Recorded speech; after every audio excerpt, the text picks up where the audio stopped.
হারাম হারাম নজর, এই ভিন নারী, অশ্লীল দৃশ্য, অবৈধ কোনো মেয়ের সাথে প্রেম, এটা লোনা পানি, এটা কোনো দিন তৃপ্ত করবে না, বরং তৃষ্ণাই বাড়াবে। এক সময় কুকুর, বিড়াল আর শূকর জন্তু জানোয়ার বানায় ছেড়ে দিবে। হ্যাঁ, না চেহারার হদিস, না সাফা সুফার কোনো হদিস আছে, না শরীরের উমরের কোনো হদিস আছে। সব শেষ হইয়া জীবন যৌবন খোয়াইয়া শরীরটাকে নষ্ট করে শেষ পর্যন্ত একটা জীবমৃত, মানে দেখতে সবাই দেখছে বেঁচে আছে, আসলে ভিতরটা মরে খোলস হইয়া নষ্ট হয়ে গেছে।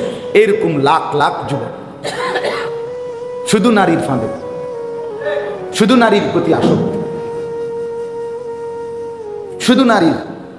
অথচ সেও জানে যে এই পৃথিবীতে স্বামী স্ত্রী, নারী পুরুষের এই সম্পর্কের কারণেই মানুষের এই ধারা এই পর্যন্ত আসছে। এটা একটা স্বাভাবিক বিষয়, কমন বিষয়, জেনারেল বিষয়। কথা বোঝেন নাই এটা? তো কাজেই এই পৃথিবীর এত লক্ষ মানুষ বিয়ে করছে, আল্লাহ তাআলা তাদের জন্য একজন স্ত্রীর ব্যবস্থা করছে, তো আমার জন্য এটা হবে স্বাভাবিক। এটার জন্য এই আহামরি এত নষ্ট হয়ে যাওয়া আমি বুঝি না, এটা আমার মাথার ধরে না। এটা বুঝেন নাই কথাটা? এটার লেগে এত নষ্ট হয়ে যাইতে যে আমার একারে শরীর, স্বাস্থ্য, সময়, জীবন, যৌবন, কিশোর, তরুণ, এই বয়সটা পুরাটা নারী দেখতে দেখতে, উলঙ্গ ছবি দেখতে দেখতে, অশ্লীল দৃশ্য দেখতে দেখতে, কোনো মেয়ের সাথে হারাম প্রেম করতে করতে শেষ করে দিতে হবে। কিসের জন্য? এটা তো এমনি মিলতো, এটা তো এমনি মিলছে। নারী পুরুষের এই মিলন না হলে, স্বামী স্ত্রীর এই মিলন না হলে আমি আসতাম কেমনে, তুমি আসতা কেন? কথা বলেন না কেন? তো এটা তো একটা কমন বিষয়, একদম জেনারেল বিষয়, স্বাভাবিক বিষয়। এটার জন্য নষ্ট হয়ে যাওয়া, এটার জন্য একেবারে পাগলা কুত্তার মতো হয়ে যাওয়া, নিজের ইজ্জত সম্মান সম্ভ্রম, নিজের বংশের ইজ্জত সম্মান, নিজের ব্যক্তিত্ব, নিজের রুচি, নিজের শরীর স্বাস্থ্য সব শেষ করে দেওয়া। এই আয়াতের স্পষ্ট অর্থ হলো, আল্লাহ তাআলা বলেন, হে ঈমানদারগণ, যখনই আল্লাহ এবং তার রসুল তোমাদেরকে ডাকে যে কোনো বিষয়, সাথে সাথেই তোমরা আল্লাহর ডাকে সাড়া দাও, রসুলের ডাকে সাড়া দাও। তো এরপরে আল্লাহ তাআলা বলেন, যদি আল্লাহ এবং রসুলের ডাকে সাড়া দাও তো কি হবে? লিমা ইউহয়িকুম, তাহলেই তোমরা জীবন পাবে, তাহলেই তোমরা হায়াত পাবে, তাহলেই তোমাদের জীবন মিলবে। তাহলে বোঝা গেল হায়াত পাওয়া, জীবন পাওয়া, বেঁচে থাকা, এটার সার্থকতাই হলো আল্লাহ এবং তার রসুলের অনুসরণ। আমার ঢালকানগর শায়েখ, বাংলাদেশের অন্যতম বুজুর্গ, কুতবে আলম হযরত মাওলানা শাহ আব্দুল মতিন বিন হুসাইন হযরত দামাত বারাকাতুহুম বলেন, মূলত মানুষ হিসাবে, মুসলমান হিসাবে সেই জীবিত আছে, হায়াত পেয়েছে যে আল্লাহ এবং তার রসুলের ডাকে সাড়া দিয়েছে, সেই মূলত মানুষ হিসাবে জীবন পেয়েছে। মুসলমান হিসাবে তার বেঁচে থাকা, যদি আল্লাহ এবং তার রসুলের ডাকে সাড়া দিতে না পারে, নামাজের ওয়াক্ত অথচ পড়তে পারল না, রোজার ওয়াক্ত অথচ রাখতে পারল না, তো এই লোকটা মূলত হজরত বলেন, প্রথম কথা হলো সে বেঁচে নাই, সে বেঁচে নাই। আল্লাহ এবং তার রসুলের আনুগত্যবিহীন জীবনকে জীবন বলে না, এটাকে বেঁচে থাকা বলে না, এটাকে হায়াত বলে না, সে মূলত মারাই গেছে। আর যদি বলেন যে না মারা যায় নাই, আমরা দেখতেছি, সে নাফরমান হইলে কি হইব, সে তো চলতেছে ফিরতেছে, মরে নাই, তো হজরত বলেন হ্যাঁ তাহলে ঠিক আছে, ধরে নিলেন মরে নাই, বেঁচে আছে, তবে এই বেঁচে থাকা একটা প্রাণী হিসাবে জন্তু জানোয়ারের মতো বেঁচে থাকা। প্রাণীগুলোও তো বেঁচেই আছে, কি জন্য বেঁচে আছে? গরু, ছাগল, হাঁস, মুরগি, কুকুর, বিড়াল, জন্তু জানোয়ার, খাদ্য, খাবার, ঘুম, পেশাব পায়খানা, নিজেদের যৌন চাহিদা পূরণ করা, এই মনের চাহিদা পূরণ করা, এই জন্য ওরা বেঁচে আছে। তো এইটাই যদি আপনি মানুষও করে থাকেন, শুধু এটাই, তো তাহলে আপনার মাঝে আর ওদের মাঝে আর তফাৎ কি? আর এই বাঁচার, মুসলমানের বাঁচা হলো কিভাবে? এটাও তো এক ধরনের আপনার বেঁচে থাকা, তবে প্রাণীর মতো বেঁচে থাকা। এই জন্য আমি প্রায় বলি যে যেই সমস্ত ছেলে পেলে নিজ বাড়ি মুসলমানের ঘরে ঘুমাইয়াও নামাজ পড়ে না, বাবা মা জীবিত, কোনো দিন ফজরের নামাজ পড়ে না, অথচ মুসলমান। তা আমার কাছে মনে হয় এটাও একটা প্রাণী, এটাও একটা ডোমেস্টিক অ্যানিমেল, মানে গৃহপালিত প্রাণী। ওই গরু ছাগল যেরকম এই বাড়িতে পালে, এই ছাগলরেও এখানে পালে, বুঝছেন? এই বাড়িতে ছাগল দুই ধরনের, কিছু ছাগল 4 ঠ্যাংওয়ালা, কিছু ছাগল 2 ঠ্যাংওয়ালা, এই আর কি। এই ডোমেস্টিক অ্যানিমেল, গৃহপালিত। ঘরে যাকে গৃহে যেটাকে পালে এটারই তো গৃহপালিত প্রাণী। এ তো তোমারও তো ঘরেই পালতেছে, তো কাজে তুমিও একজন ডোমেস্টিক অ্যানিমেল। কিন্তু মুসলমান এটাকে বলে না, মুসলমান হিসাবে বেঁচে নাই, মুমিন হিসাবে তার পরিচয় দেওয়ার কোনো সার্থকতাও নাই, কিছুই নাই, কিছুই নাই। যে জীবনে আল্লাহর আনুগত্য নাই, যে জীবনে রাসূলুল্লাহ সাল্লাল্লাহু আলাইহি ওয়াসাল্লামের আনুগত্য নাই, সেটা মানুষ হিসাবে বেঁচে থাকে না। কোরআনুল কারীমে আল্লাহ বলছে, মান আমিলা সালিহাম মিন যাকারিন আও উনসা ওয়া হুয়া মুমিন ফালানুহইয়ান্নাহু হায়াতান তাইয়্যিবা। এই যে স্পষ্ট আয়াত দেখেন ভাইয়া, এদিক সেদিক তাকায়েন না, আল্লাহর ওয়াস্তে। খামখেয়ালি করলেও সময়টা শেষ হয়ে যাবে, মনোযোগ দিলেও সময়টা শেষ হয়ে যাবে, একদম হাতে গোনা অল্প সময়। আমার আবার বয়ান আছে রসুল্লাবাদ, আমি সেখানে আবার গিয়ে বয়ান করতে হবে ইনশাআল্লাহ। এই জন্য আমি নির্দিষ্ট সময়ই শেষ করে দিতে হবে।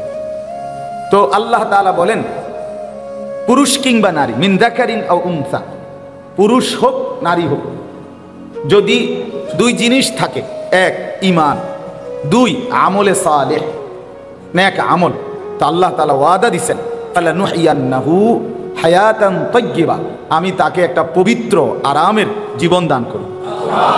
তাহলে সেই জীবন পাবে, সে হায়াত পাবে, সে আমি আল্লাহর পক্ষ থেকে হায়াত পাবে, জীবন পাবে, যদি সে ঈমান এবং নেক আমলের উপরে থাকে, পুরুষ হোক আর নারী হোক। এই জন্য বাপ, এই আপনারা আমরাই বুঝেন, বললাম যে ভালো হওয়া আমারও দরকার, আপনাদেরও দরকার। জিন্দেগি মানুষ বানানো আমারও দরকার, আপনারও দরকার। সবাই মানুষ, সবাইকে বলে এই পৃথিবীতে মানুষ উপদেশ দিলেই বলে, বাবা মানুষ হও, বলে কি না বলে? বাবা মানুষ হও, মানুষের মতো মানুষ হও, মানুষ হও, এই সবাই তো বলে। কিন্তু মানুষ কিভাবে হয়? মানুষ হয় কিভাবে? শুধুই খাবার, শুধুই ঘুম, শুধুই পেশাব পায়খানা, শুধুই যৌন চাহিদা, লজ্জাস্থানের চাহিদা পূরণ, শুধুই রোজগার, টাকা জমানো, বাজার সদাই, খাট পালং ফার্নিচার, ঘুম আহার নিদ্রা, এরপরে শেষ, এই মিলাইয়া সমান সমান এতটুকু রে আপনার মানুষ হওয়া বলে? তো এতটুকু তো জানোয়ারেরও আছে, এটুকু তো গরু ছাগলেরও আছে, জন্তু জানোয়ারও আছে। তো মানুষ হলো কোথায়? কি দিয়া মানুষ হয়? ভাত তরকারি খেলে মানুষ হয়, তো ছাগলে কিছু খায় না? কথা বলেন না কেন? ঘুম যাইলে ঘরের মধ্যে ঘুমাইলে মানুষ হয়, তো প্রত্যেকটা প্রাণীরও তো কোথাও না কোথাও একটা থাকার ঘর আছে, ছোট হোক বড় হোক। ইন্দুরেরও তো একটা গর্ত আছে, পিঁপড়ারও তো একটা গর্ত আছে। তো তো তো কি হলো? বাচ্চা কাচ্চা, সংসার, এইটা তো তো ছাগল গরু এগুলোর বাচ্চা কাচ্চা নাই, তো এদের যৌন চাহিদা পূরণ হচ্ছে না, তো তাহলে মানুষ কোথায় বলে? আলাদা মানুষের বিশেষত্ব কোথায়? এটা বলেন, ইনসাফের সাথে বলেন। এজন্য সবাই তো বলে সন্তানকে মানুষ বানাইতে, বাচ্চাগুলোকে মানুষ বানাইতে গিয়া জীবনটা শেষ করছে। কি মানুষ বানাইছেন? কি বুঝাইতে চাচ্ছেন আপনি? বলেন, একজন বাপ বুঝাই বলেন, আপনি কি বুঝছেন? কি বুঝলেন ওই বেলা? এই আলো এটা নামান, মোবাইল এটা বন্ধ করেন মিয়া, হাতে ধরা মোবাইলগুলো নামায় ফেলেন, হাতে ধরে মোবাইল রেকর্ড করেন না। এক বিন্দু কথাও আমরা যদি 100 বছরও এই হাতে ধরে ধরে মোবাইল ওয়াজ একটা রেকর্ড করেন, এবার পৃথিবীর শ্রেষ্ঠ বক্তা না, কাবা শরীফের ইমাম সাহেবেরও আমনের সামনে ওয়াজ করছে, আপনি যেই শুরুতে আছেন এইটাই থাকবেন, আপনি কোনো পরিবর্তন হইতেন, আপনি বেহুয়াদেরই থাকবেন যে হুয়াদের আছে। জিন্দিগি বদলাবে না, জিন্দিগি মোবাইলের মধ্যে ওয়াজ জমবে শুধু এর দূরে। মোবাইলে 1 কোটি ওয়াজও যদি জমে তো কি হবে এতে? কথাটা বলেন না, কি হবে এতে? হ্যাঁ, এরপরে ফায়দা কি? বাংলাদেশের 1 লক্ষ হুজুরের সাথে আপনার একটা ছবি আছে, তো এতে কি হয়েছে? কবর রাজাব মা,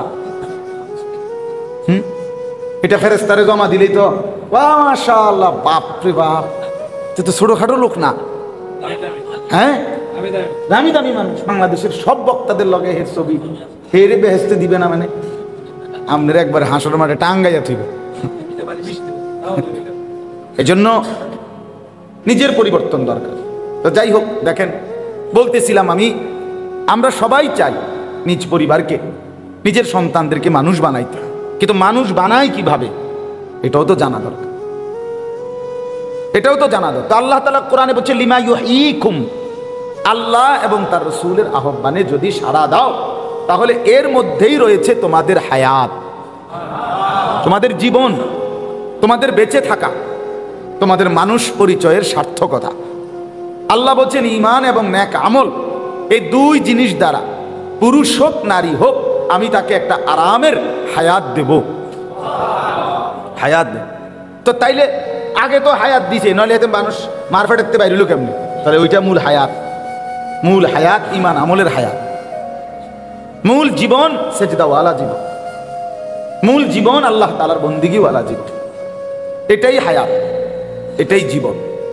আল্লাহ তাআলা কোরআনুল কারীমে বলছেন আল্লাযী খালাকাল মাউতা ওয়াল হায়াতা লিয়াবলুয়াকুম আইয়ুকুম আহসানু আমালা। এই একই কথা। দেখেন আল্লাহ তাআলা বলেন মৃত্যু আল্লাহই সৃষ্টি করেছেন। কে? ওয়াল হায়াতা, এবং জীবন হায়াত আল্লাহই সৃষ্টি করেন। আল্লাহ বলে কেন করেন? আল্লাহ হায়াত কেন দেন? লিয়াবলুয়াকুম, তোমাদেরকে পরীক্ষা করার জন্য, আইয়ুকুম আহসানু আমালা, তোমাদের কার আমল কতটা সুন্দর এটা দেখার জন্য তোমাদেরকে হায়াত দিয়েছেন। তাইলে তুমি মোবাইল টিপার জন্য হায়াত না, সারা রাত নারীর ছবি দেখার জন্য হায়াত না, শুধুই ইকোনমিক্যাল অ্যানিমেল। আজকে মানুষকে ইউরোপ, আজকে বস্তুবাদিতা, আজকে পুঁজিবাদী, এই ক্যাপিটালিজম অর্থাৎ সম্পদ জমানোর এক অদম্য নেশা, পাগলা নেশা, হালাল হারাম, বৈধ অবৈধ, জায়েজ না জায়েজ, এইটা আমি বুঝি না। টাকা জমানো এটাই আমার জীবনের সার্থকতা, আমার পড়ালেখার সার্থকতা, আমার সমস্ত সার্টিফিকেটের সার্থকতা হইল আমি শুধু টাকা জমাবো। কিছু বৈধ হবে, কিছু অবৈধ হবে, কিছু যৌক্তিক, কিছু অযৌক্তিক। অযৌক্তিক বলছে আমারে পরিষ্কার দোয়া চাইছে, হুজুর চাকরিটা যাতে হয় একটু দোয়া করেন। তা আমি কইলাম যে দোয়া করি আল্লাহ তাআলা যেন আপনার উপরে দয়া করে। তো কোনো অসুবিধা আসেনি? আমি কয় না হুজুর, সামান্য কয়টা টাকা চাইছে, আপনার এই টাকাটা যদি দিতে পারি চাকরিটা হয়ে যাবে। কত? যে 12 লাখ টাকা। তো 12 লাখ টাকা দিলে চাকরিটা হয়ে যাবে। তাই বেতন কত? বেতন হইল 8,500 টাকা। তাহলে আমি বললাম যে বেতন হইল 8,500 টাকা, দিতে হবে 12 লাখ টাকা। তো এই টাকা উঠবে কোন সময়, কেমনে উঠবে? টিআরডি উঠবো কেমনে? হুজুর ওনারা বলছে 1-1.5 বছরের ভিতরে টাকা উঠে যাবে। তা আমি বললাম 8-12 96,000, 8,000 করে বেতন হইলে 12 মাসে তাহলে 96,000, আর আরো 6 মাসের বেতন হইলে তাহলে কত? 6-8 48,000। তো এনে তো 1.5 লাখ টাকা না হয়? তো 12 লাখের থেকে 1.5 লাখ বেতন হিসেবে আইলে তো বাকি 10.5 লাখ, 1.5 বছরের ভিতরে বাকি 10.5 লাখ টাকা আসবে কই থেকে? এটার উত্তর হলেই যে হাসি। মানে আপনারা সবাই বুঝছেন এই আর কি, এটা আর বাংলা করার কিছু নাই, ঠিক না কথাটা? না, এটাকে ঘুষ বলে না এখন, ঘুষ আগে বলতো, এগুলো এখন আর চলে না এসব শব্দ। এখন এটা হলো স্পিড মানি। স্পিড মানি অর্থাৎ যেইটা ফাইল কাজ আগায়া দেয়, স্পিড করে আর কি। এটাকে এখন ভদ্রচিত শব্দ ব্যবহার, নাউজুবিল্লাহ। তো বলতেছিলাম যে এই যে জিন্দিগি বলেন, তাহলে আজকে আমরা বস্তুবাদিতা, ক্যাপিটালিজম, পুঁজিবাদ আমাদেরকে এটা ঢুকাইছে আমাদের মাথাত যে মানুষ, ম্যান ইজ ইকোনমিক্যাল অ্যানিমেল, মানুষ হচ্ছে অর্থনৈতিক প্রাণী। অর্থনৈতিক প্রাণী অর্থাৎ মানুষের সৃষ্টি শুধু উপার্জন করবে টাকার, যেমনে পারো, যৌক্তিক অযৌক্তিক, বৈধ অবৈধ, লিগ্যাল ইলিগ্যাল, যেমনে পারো টাকা জমাবা, তুমি সমাজের এলিট। টাকা নাই, তুমি সমাজের একেবারে কি নিম্ন শ্রেণী, নিম্ন।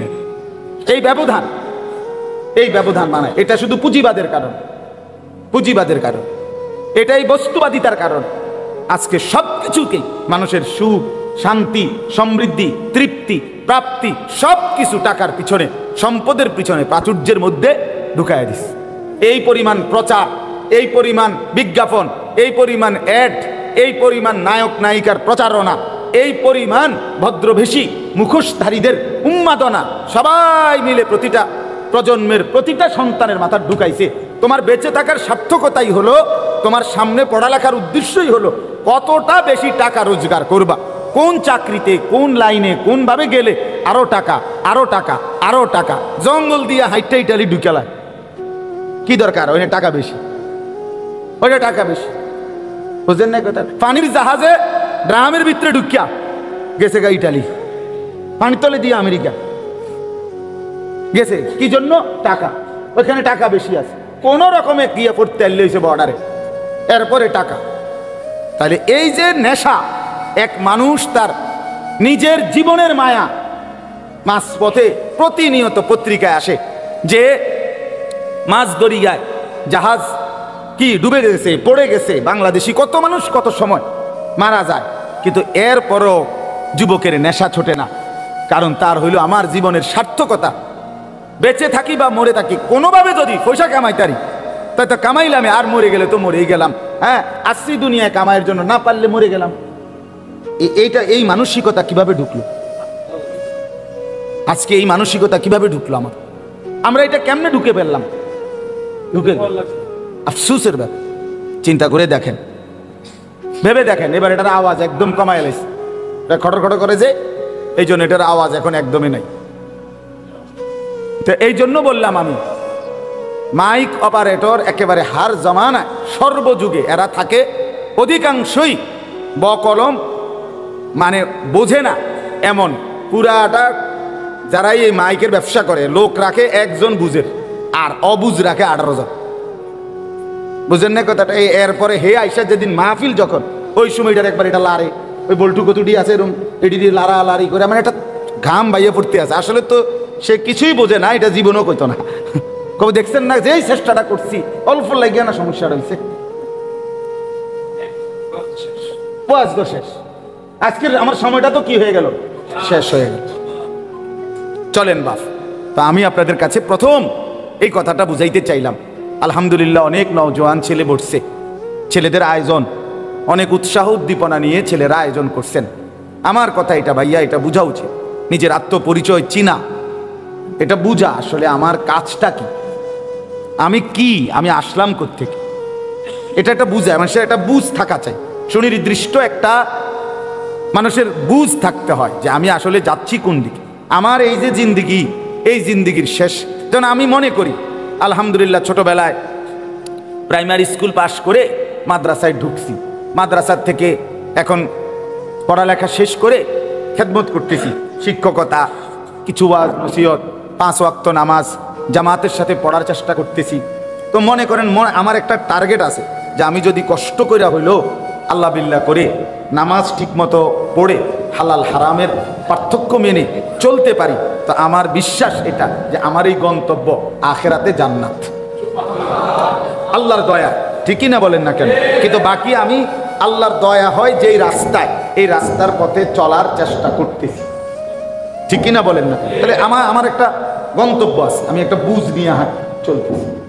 কিন্তু যে ছেলেটা খোদার 365 দিনে কোনো দিন ফজরের নামাজ পড়ে না, সে কি বুঝে চলতেছে দুনিয়া? যে ছেলেটা মনে করেন সারা দিন রাত মোবাইলে নারীর ছবি দেখে, অশ্লীল দৃশ্য দেখে, তুমি মোট কতজন বেডি তোমার দরকার মনে করে আগাইছো? মানে ফায়সালাটা কি? কতগুলো বেডি তোমার লাগবে, মানে কয়জন, কি 20 জন না 40 জন না 18 জন? কতগুলো নর্তকী দেখলে তোমার শখ মিটবে, আউশ মিটবে, তুমি জানো না? লোনা পানি দিয়ে তৃষ্ণা মেটে না, এটা একটা মনীষীদের কথা। যে কেউ সমুদ্রের লোনা পানি যদি কারো গলায় ঢুকে তার পানির তৃষ্ণা বেড়ে যায়, তখন সে আরও যদি পানি পান করে লোনা পানি, কিন্তু সেটা কখনোই তৃষ্ণা নিবারণ করে না, সেটা আরও তৃষ্ণা বাড়ায়। কিন্তু পবিত্র পানি, হ্যাঁ, মিষ্টি পানি যেটা পবিত্র পানি, সেটা কিন্তু তৃষ্ণা এক গ্লাসে মিটে যায়। এই জন্য হারাম হারাম নজর, এই ভিন নারী, অশ্লীল দৃশ্য, অবৈধ কোনো মেয়ের সাথে প্রেম, এটা লোনা পানি, এটা কোনো দিন তৃপ্ত করবে না, বরং তৃষ্ণাই বাড়াবে। এক সময় কুকুর বিড়াল আর শূকর জন্তু জানোয়ার বানায় ছেড়ে দেবে। না চেহারার হদিস, না সাফা সুফার কোনো হদিস আছে, না শরীরের উমরের কোনো হদিস আছে। সব শেষ হইয়া জীবন যৌবন খোয়াইয়া শরীরটাকে নষ্ট করে শেষ পর্যন্ত একটা জীবমৃত, মানে দেখতে সবাই দেখছে বেঁচে আছে, আসলে ভিতরটা মরে খোলস হইয়া নষ্ট হয়ে গেছে। এরকম লাখ লাখ যুবক শুধু নারীর ফাঁদে, শুধু নারীর প্রতি আসক্তি, শুধু নারীর। অথচ সেও জানে যে এই পৃথিবীতে স্বামী স্ত্রী, নারী পুরুষের এই সম্পর্কের কারণেই মানুষের এই ধারা এই পর্যন্ত আসছে। এটা একটা স্বাভাবিক বিষয়, কমন বিষয়, জেনারেল বিষয়। কথা বুঝেন না এটা? তো কাজেই এই পৃথিবীর এত লক্ষ মানুষ বিয়ে করছে, আল্লাহ তাআলা তাদের জন্য একজন স্ত্রীর ব্যবস্থা করছে, তো আমার জন্য এটা হবে স্বাভাবিক। এটার জন্য এই আহামরি এত নষ্ট হয়ে যাওয়া আমি বুঝি না, এটা আমার মাথার ধরে না। এটা বুঝেন নাই কথাটা? এটার লেগে এত নষ্ট হয়ে যাইতে যে আমার একারে শরীর, স্বাস্থ্য, সময়, জীবন, যৌবন, কিশোর, তরুণ, এই বয়সটা পুরাটা নারী দেখতে দেখতে, উলঙ্গ ছবি দেখতে দেখতে, অশ্লীল দৃশ্য দেখতে দেখতে, কোনো মেয়ের সাথে হারাম প্রেম করতে করতে শেষ করে দিতে হবে। কিসের জন্য? এটা তো এমনিই মিলতো, এটা তো এমনি মিলছে। নারী পুরুষের এই মিলন না হলে, স্বামী স্ত্রীর এই মিলন না হলে আমি আসতাম কেমনে, তুমি আসতা কেন? কথা বলেন না কেন? তো এটা তো একটা কমন বিষয়, একদম জেনারেল বিষয়, স্বাভাবিক বিষয়। এটার জন্য নষ্ট হয়ে যাওয়া, এটার জন্য একেবারে পাগলা কুত্তার মতো হয়ে যাওয়া, নিজের ইজ্জত সম্মান সম্ভ্রম, নিজের বংশের ইজ্জত সম্মান, নিজের ব্যক্তিত্ব, নিজের রুচি, নিজের শরীর স্বাস্থ্য সব শেষ করে দেওয়া। এত বোকা মানুষ হয় কেমন? ছেলেটা পড়লো কি, ছেলেটা শিখলো কি, কি জ্ঞান অর্জন করলো, কি পড়ালে? এতগুলো বইপত্র না দেখলাম পড়লো, তো এতগুলো পড়া পড়া তুমি এদূর বুঝলা না? তাইলে এত বাংলা, এত অঙ্ক, ইংরেজি, পদার্থ, জীববিজ্ঞান, রসায়ন বিজ্ঞান, উচ্চতর গণিত, ফার্স্ট পার্ট, সেকেন্ড পার্ট, হ্যাঁ, এটি এত কিছু পড়াইয়া তো তোমার কি শিখাইলো, কি বুঝাইলো ভাইয়া? কি শিখলাম? এই নিজের শরীরও নষ্ট করলাম, নিজের হাতটাকেও গুনার কাজে ব্যবহার করলাম, সারা রাত বিনিদ্র অশ্লীল দৃশ্য দেখলাম, হ্যাঁ, এক ওয়াক্ত নামাজও পড়লাম না, একটা সেজদা দিতেও মন চায় না। তো এটা কি পড়ালেখা করলো, কি শিখলো, কি মানুষ হইল? আমি বুঝি কে পড়াইলো, কি পড়াইলো, তার বাপ মায়ে কি বুঝলো, এইটাই কি বুঝলো আমার। হায় হায় মুসলমান, আফসোসের আফসুস, আফসুসের। এই জন্য এতক্ষণের এই কথার দ্বারা আমি প্রথম এই কথাটাই বুঝাইতে চাইলাম। আমার প্রথম বিষয় এটা বললাম আপনাদের কাছে, ছেলেরা তোমাদের কাছেও ভাই, আজ কেউ দরদ নিয়া, মায়া নিয়া কাছেটাই না, নিজ সন্তানকেও বুঝাইতে রাজি।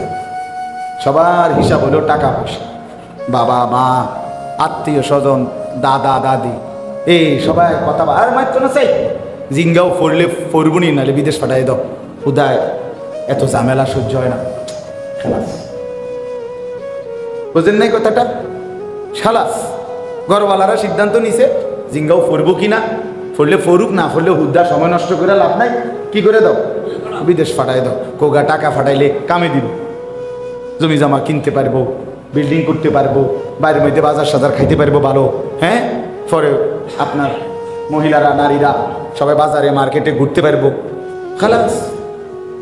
আহা, এই ছিল মানুষ, এতটুকুই ছিল মুসলমান, এই হলো পরিবার, এই হলো সন্তানের জীবন গড়া, এটাই মানুষ বানানো। আল্লাহ আমাদেরকে বুঝার তৌফিক দান করেন। এই জন্য যুবক ভাই, আজকে সময়ের বড় দাবি হলো কমপক্ষে নিজেকে নিজে একাকী হলো ভাবা যে আসলে আমার গান বা কেউ যদি আমার ভালো নাও চায়, আমার তো নষ্ট হলে ঠিক হবে না।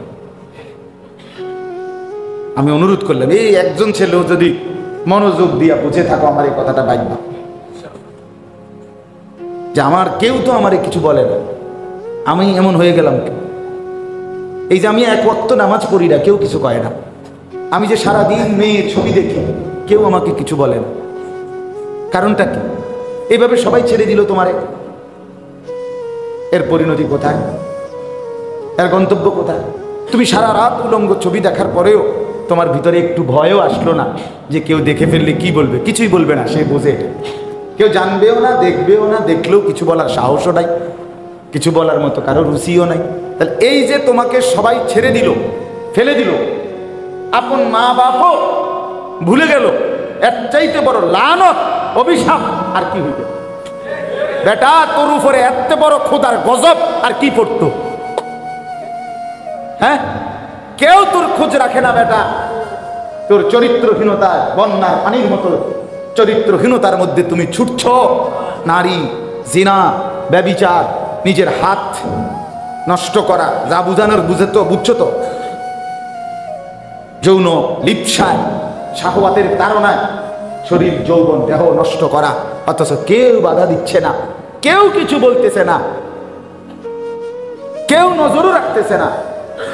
আমি তো আমার মাকে দেখছি বারান্দার মধ্যে, আমি মোড়া দিয়া বইছি, মোড়া, এটা আমি আরো বয়ানে কইছিও, বারান্দায় মাদ্রাসার থেকে আইসা মোড়া দিয়া বারান্দায় একটু বইছি।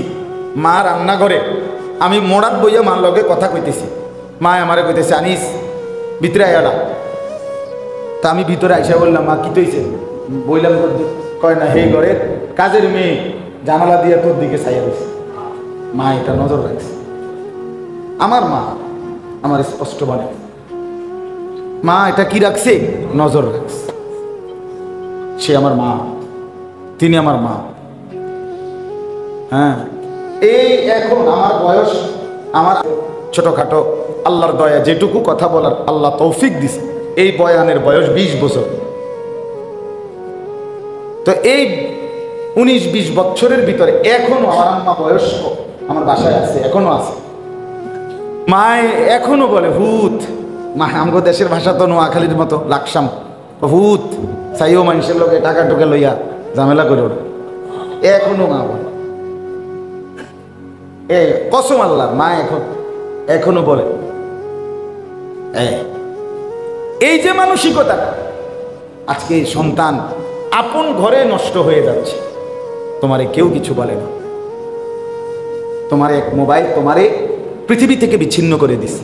এই মোবাইলই তোমার জীবন, যৌবন, হাসি, কান্না, আনন্দ, বেদনা, রোদ, বৃষ্টি, আবেগ, অনুভূতি, রাগ, শোক, সব কিছু মোবাইল। মোবাইল এটার সাথেই সে নিজে নিজে কথা বলে। মোবাইল সামনে রাখা নিজে নিজে হাসে।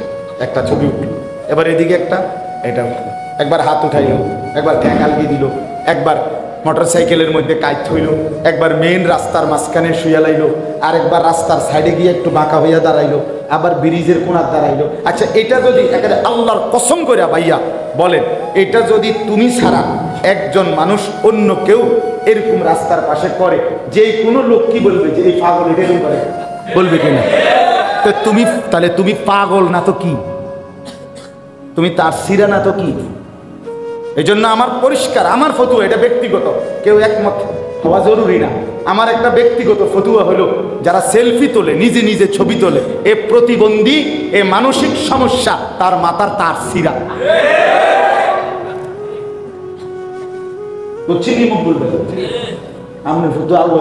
আমারটা আমি করি। নিজে নিজে হাসে কেমনে? আবার কি নিজের হাসে, নিজে হাসে, আবার নিজে উঠায়, তো এটা তার সিরা না? এটা প্রতিবন্ধী না? আস্তাগফিরুল্লাহ, আস্তাগফিরুল্লাহ। আল্লাহ আমাদেরকে বুঝ দান করেন। আজকে মূলত অন্য প্রসঙ্গে অল্প একটু কথা বলতে চাই, আর একটু কথা ইনশাআল্লাহ। কথাটা হলো এই, কোরআনুল কারীমের 17 নম্বর পারা, 22 নম্বর সূরা, সূরা হজ। এই সূরার 2টি আয়াত 26-27 আমি আপনাদের সামনে তেলাওয়াত করেছি। আর একটু সময় সবর করেন, আর একটু সময় শোনেন। ইনশাআল্লাহ এশার নামাজ একটু পরেই আমরা আজান হবে এবং এরপরেই নামাজের জামাত হবে ইনশাআল্লাহ। মূলত এই মুহূর্তে আরবি যেই মাস চলতেছে, এটা হলো পুরাপুরি হজ্জের মাস। কিসের মাস? কোরআনুল কারীমের মধ্যে আল্লাহ তাআলা ইরশাদ করেছেন, আল হাজ্জু আশহুরুম মালুমাত, হজ নির্ধারিত কয়েকটি মাসে হয়ে থাকে। তার মানে নির্ধারিত কয়েকটি মাস, তাহলে বোঝা গেল মন মতো না, বরং কি নির্ধারিত। এই নির্ধারিত মাসগুলো হচ্ছে 3 মাস। নবী সাল্লাল্লাহু আলাইহি সাল্লাম বলেন শাওয়াল, যুলকাদা, যুলহাজ্জা। রমজানের রোজা শেষ হইলে ঈদের দিন, এটারই কয় পহেলা শাওয়াল। ঈদের দিন যেদিন, সেদিন রে কি বলে? শাওয়াল মাসের 1 তারিখ। ওই দিন থেকে মানে শাওয়াল মাস পুরাটা, যুলকাদা মাস এরপরে জিলহজ মাসের 10 তারিখ পর্যন্ত এটাকে বলে হজ্জের মাস। মানে এই সময়ের ভিতরেই আল্লাহর বান্দা আল্লাহর ঘরের উদ্দেশ্যে হজ আদায় করবার জন্য যায়, হজ আদায় করে এবং এরপরে বাতরতিব ধারাবাহিকভাবে ফিরে আসে। তাইলে এই মুহূর্তে এখন এই যুলকাদা মাস, জিলকদ মাস, এটা হজ্জের মাস। এখন হজ্জের মাসই চলতেছে। সারা পৃথিবী থেকে আল্লাহর বান্দারা কম বেশি সারা বিশ্ব থেকে মুসলমান আল্লাহর ঘরের উদ্দেশ্যে যাচ্ছে। এই মুহূর্তে প্রতিদিন ফ্লাইট চলতেছে। সারা বিশ্ব থেকে দলে দলে, হাজারে হাজারে, লাখে লাখে মুসলমান আল্লাহর ঘর কাবার কাছে ছুটছে। এই মুহূর্তেও যদি কল্পনা করেন, তো এই মুহূর্তেও আল্লাহর ঘরের চারদিকে লক্ষ লক্ষ মানুষ ঘুরতেছে। সুবহানাল্লাহ, আল্লাহর ঘরের চারদিকে ঘুরতেছে। এই হজ, এইটার একটু গুরুত্ব আপনাদের কাছে সামান্য একটু বলা, এটা ছিল উদ্দেশ্য। আমাদের মুসলমানদের জন্য ইবাদত, আমরা যে আল্লাহর ইবাদত করি, এই ইবাদত মোটা দাগে মৌলিকভাবে 2 প্রকার। এক প্রকার হলো ইবাদতে বাদানিয়া, শারীরিক ইবাদত, যেগুলো শরীর দিয়া করতে হয়। আরেকটা হলো ইবাদতে মালিয়া, আর্থিক ইবাদত, যেটা অর্থ দিয়া আদায় করতে হয়। এই মুসলমানদের সমস্ত ইবাদতের মধ্যে এই 2টা জিনিস জড়িত। কিছু আছে একেবারে শুধু শারীরিক ইবাদত, কিছু আছে আর্থিক ইবাদত। আবার এমনও আছে যেটার মধ্যে আর্থিক শারীরিক 2টারই সমন্বয় আছে। এর মধ্যে এই আর্থিক এবং শারীরিক ইবাদত 2টা মিলাইয়া সমন্বিত ইবাদত হলো হজ। এটা আদায় করার জন্য শরীর দিয়া নির্দিষ্ট জায়গায় যাইতেও হয়, আবার নির্দিষ্ট পরিমাণ টাকাও খরচ করতে হয়। তাহলে বাইক বইয়া কোনো কি করা যায় না, হজ করা যায় না। 1 কোটি টাকা খরচ করলেও সেটা হবে না। তাইলে এখন আসেন, মোটা দাগের একটা কথা বুঝতে হবে, সেটা হলো আমাদের মুসলমান সমাজের মধ্যে শারীরিক ইবাদত যেগুলো, এগুলো করবার প্রতি মুসলমানদের যদিও কিছুটা, সকলের না, মোটামুটি একটা ভালো অংশ মুসলমানদের শারীরিক ইবাদত আদায় করে। রোজা, নামাজ, জিকির, কোরআন তেলাওয়াত, তাহাজ্জুদ, আউয়াবিন, এশরাক, চাশতের নামাজ, জিকির আজকার, মনে করেন এগুলো শারীরিক, শরীর দিয়ে করতে হয়, ঠিক কি না বলেন না? এগুলো মোটামুটি মুসলমানদের মধ্যে একেবারে ব্যাপক না হোক, মোটামুটি অংশ আদায় করে, পুরুষরাও নারীরাও। নামাজও পড়ে, রোজাও রাখে, এরপরে আপনার জিকির করে, কোরআন শরীফ তেলাওয়াত করে, আউয়াবিন পড়ে, মাগরিবের পরে, সকালবেলা এশরাকের নামাজ পড়ে, রাত্রিবেলা তাহাজ্জুদের নামাজ পড়ে, সব সময় তাসবিহ তাহলিল করে, আল্লাহ বিল্লাহ করে। কিন্তু আর্থিক ইবাদত যেটার মধ্যে খরচ করতে হয়, এটার মধ্যে যে শ্রেণী শারীরিক ইবাদত করে না, এখানে এই আর্থিক ইবাদতের ক্ষেত্রে এই পার্সেন্টটা আরো অনেক কমে আসে। অর্থাৎ একেবারে সামান্য সংখ্যক মুসলমান আর্থিক ইবাদতের প্রতি আগ্রহী বা মনোযোগী, বাকি অধিকাংশই এই ব্যাপারে দান, সাদাকা, আর্থিক ইবাদত, এই ব্যাপারে প্রত্যেকের মধ্যে বখিলি, কৃপণ। যাকাত একটি আর্থিক ফরজ ইবাদত। আর্থিক কি ইবাদত? ফরজ ইবাদত যাকাত। কিন্তু এইটা সম্পর্কে শতকরা 95-98% মুসলমান এটা জানেও না, বোঝেও না, জিজ্ঞাসার প্রয়োজনও করে। আপনি বলেন এখানে, এখন বলেন, যারা এখানে বাচ্চা ছেলে, কিশোর তরুণ, অবকথা বাদ দেন, যারা কিছু টাকা পয়সা রোজগার করেন, চাকরি করেন, ব্যবসা করেন, কিংবা কামাই রোজগারি আছে, জায়গা জমি আছে, তারা কয়জন এই পর্যন্ত কোনো আলেমে দ্বীনের কাছে আইসা জিজ্ঞেস করছেন যে হুজুর আমার মোট এই এই সম্পত্তি, সহায় সম্পত্তি আছে, এই অবস্থা আমার উপরে যাকাত ফরজ হইল কিনা, হইলে কদ্দুর হইল, কদ্দুর দিমু, এটা বুঝার চেষ্টা করছে নিজ গরজে, যেহেতু এটা ফরজ। এরকম মুসলমান পাওয়া যাবে একদমই অল্প, একদমই অল্প। কারো মন চাইলে কিছুটা যাকাত দেয়, কারো মন চাইলে দেয় না। কিন্তু এটা যে একটা ইবাদত এবং এটা যে ফরজ, এটা যে গুরুত্বপূর্ণ, এটার প্রতি মনোযোগ, আন্তরিকতা, যথাযথ মাসআলা বুঝা, শরীয়তের বিধান বুঝার আগ্রহ একদমই কম, একদমই কম। আচ্ছা, 2 নাম্বার, কোরবানি। এটা একটা আর্থিক ওয়াজিব ইবাদত। ফরজ আর ওয়াজিব হুকুমের মধ্যে যদিও 2টা, কিন্তু আমলের ক্ষেত্রে বরাবর। ফরজও বাদ দেওয়া যায় না, ওয়াজিবও টোটালি বাদ দেওয়া যায় না। কথা বুঝিনি আমি? ফরজ ওয়াজিব হুকুমের মধ্যে কি আছে, এক স্তর কম বেশ। এটা ফরজ, এটা ওয়াজিব, কিন্তু পালন করার বেলায় 2টাই সমান। ফরজ বাদ দেওয়া যায়, ওয়াজিব বাদ দেওয়া যায় না। তাইলে কোরবানি একটি ওয়াজিব আর্থিক ইবাদত, কিন্তু আমাদের সমাজের কয় % মুসলমান ঠিক মতো এই কোরবানিটা আমার উপরে ওয়াজিব হলো কিনা বাস্তবিক অর্থে, আমি এবারে অভাবে থাকি, আমার টাকা পয়সা কম হোক, কিন্তু আমার উপরে যদি ওয়াজিব হয় তাইলে তো আমাকে করতেই হবে, ঠিক কিনা বলেন না? আমার এখন বিরাট ঝামেলা, এরপরেও আমার ছেলেটা অসুস্থ, তো তাইলে কি আমাকে ডাক্তার দেখাইতে হবে না? আমার এখন ব্যবসায় টাকা দরকার, অনেক টাকা, কিন্তু তাই বলে কি আমি আমার সংসারের বাজার করতে হবে না? তাইলে কোরবানি এটা একটা আর্থিক ওয়াজিব ইবাদত।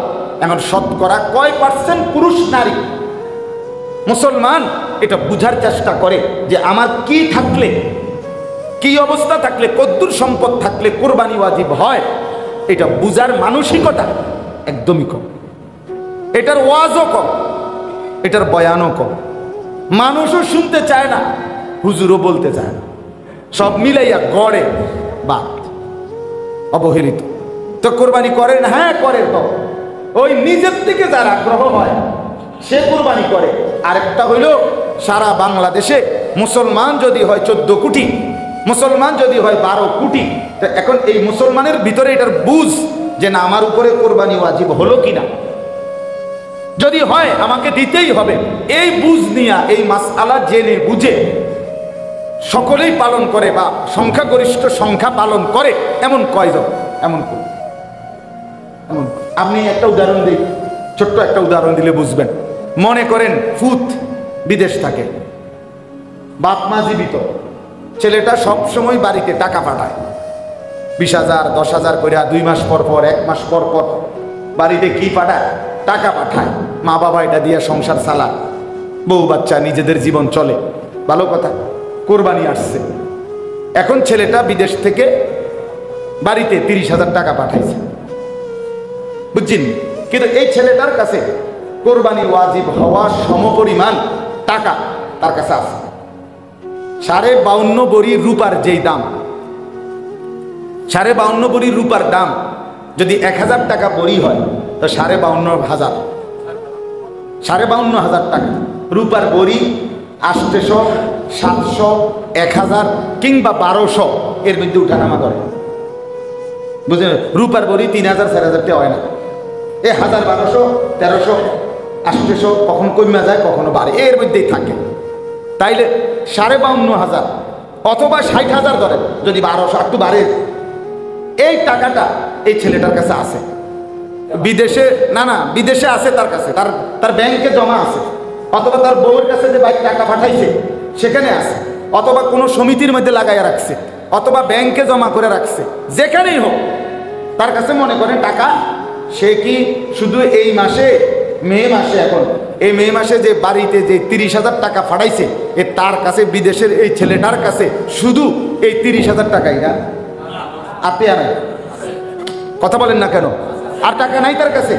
তাইলে এই পরিমাণ টাকা, ওই যে 52.5 ভরি রূপার সমপরিমাণ দাম পরিমাণ টাকা, তার নিত্য প্রয়োজনীয় বাজার খরচ, সংসার খরচের অতিরিক্ত যদি থাকে, কোন দিন?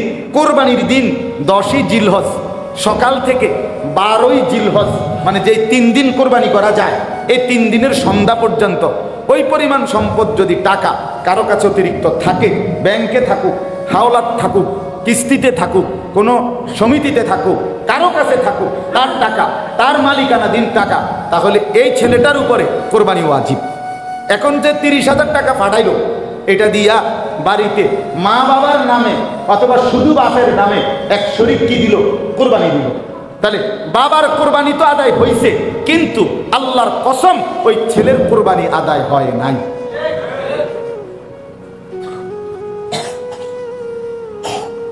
ওই ছেলের কি আদায় হয় নাই? তো তাহলে ওই ছেলের কোরবানি যে আদায় হয় নাই, এভাবে যে 10 বছর, এভাবে যাই যে 20 বছর ধরে হাইতে বাচ্চিয়া ফাড়ায় তার বাপমার নামে কোরবানি হয়, তো তার কোরবানি 20 বছর যে কোরবানি সে দিল না, হইল না তার নামে, কি পরিমাণ গুনাহ জমল বলেন না?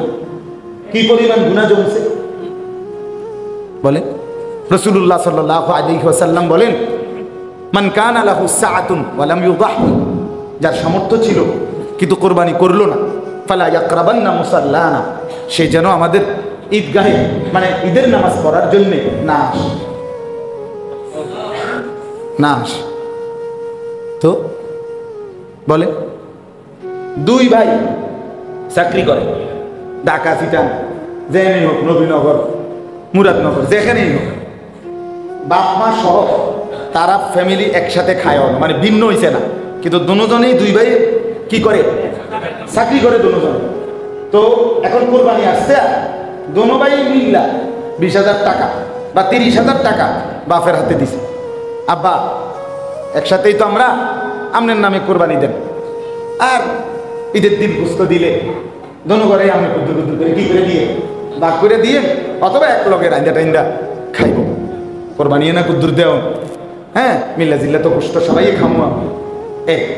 এখন এই যে 2 ছেলে, এই 2 ছেলের কাছে তো ওই যে বাপের হাতে যে 30,000 টাকা তুলে দিল, এই টাকার অতিরিক্ত তাদের কাছে জমা কোনো টাকা নাই। তাহলে এই দুজন তো আলাদা আলাদা টাকার মালিক, তো তাহলে এই 2 ছেলের উপরে তো কোরবানি আছে, তো এদের কোরবানি আদায় হলো কই? কথা বলেন না কেন? এদের কোরবানি কই আদায় হলো? এদের বাপের নামে না কোরবানি দিল, তো বাপের কোরবানি তো হইছে, সেটা গুনাহ না? বাপের বা আমি আমার থেকে আমার আব্বারে টাকা দেওয়া গুনাহ? আমার টাকা দিয়ে আমার আব্বার নামে যদি কোরবানি করে এটা গুনাহ না? এটা তো ঠিক আছে, কিন্তু আমার কোরবানিটা, আমার যদি 2 জনের 2টা লুঙ্গি লাগতো, তো আমি কি আমার আব্বারে একটা লুঙ্গি দিয়া এরপরে আমি আব্বার লুঙ্গিটার দিকে চাইয়া দেখতাম নাকি? আমার যদি 2টা জামা লাগতো, কথা বোঝেন না? বাপেরও একটা দরকার, আমারও একটা দরকার, তো কি নিয়ম কি? না আমি এমনি আগে আপনি লুঙ্গি কিনতেন নাকি? তো আমার এই ছেলের কোরবানি কই? এদের 2 ভাইয়ের কোরবানি কোথায়? এরা তো 2 জনই চাকরি করে, এদের দুজনেরই ব্যাংকে টাকা আছে, এদের দুজনের কাছে সামর্থ্য আছে, তো এদের কোরবানি আদায় হলো না। এরা নিঃসন্দেহে গুনাহগার। এরা যেন ঈদের নামাজ পড়তো না যায়, ঈদের নামাজ পড়বে হাতের আব্বা, তোর বাপে নামাজ পড়বো শুধু, তোরা দুজনে গোস্ত খাবি, তোরা ঘরে ঘুমাই থাকবি, গোস্তর লাগিয়া গোস্ত আইনা দিলে রান্দা সারলে তো তোমরা গোস্ত খাবি, আর তোমরা তো গোস্তের হিসাবে কি দিছ? বুঝলেন না? তোমরা তো নামাজ পড়ানো লেগে দিছ না, তো তোমরা নামাজে যাইও না, বুঝছেন নি কথাটা? আচ্ছা, 7 শরীকে কোরবানি, তো 6 শরীক হয়ে গেছে আলগা, আরো 6 জন, 6 ঘরের। এখন এই তারা 2 ভাই মিল্লা দুজনের উপরে কোরবানি ওয়াজিব, মানে দুজনেই আলাদা চাকরি করে, দুজনের কাছেই টাকা আছে, এবং দুজনে মিল্লা করছে কি যে আমরা বাইরে না বস্তু আলাদা করে ভাগ করে নেব।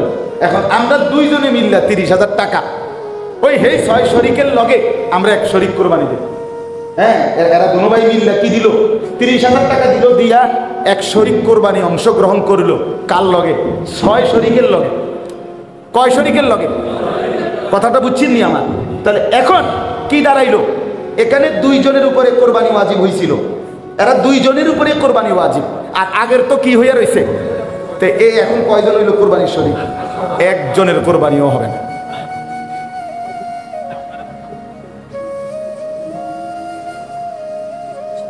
একজনের কোরবানিও কি তোরাও মায় খাইলি, তারাও ষষ্ঠ।